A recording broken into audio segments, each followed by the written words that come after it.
অঞ্জনা রাজর্ষি বিশ্বামিত্রের অভিশাপে কুঞ্জে তনয়া জনৈক বিদ্যাধরী বানরী রূপ গ্রহণ করেন। তাহার গর্ভে অঞ্জনার জন্ম হয়।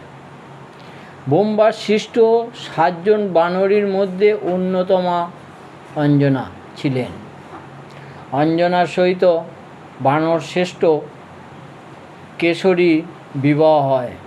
কথিত আছে, একাকী অঞ্জনা ঋতুস্থানে ঝর্ণায় স্নান করিবার সময় কামার্ত পবন তার সহিত মিলিত হয়। এই মিলনের ফলে অঞ্জনার গর্ভে হনুমানের জন্ম হয়। হনুমান কেশরীর ক্ষেত্রজ পুত্র। অঞ্জনার পূর্বে জন্মে পুঞ্জিকস্তলা নামে অপ্সরা ছিলেন।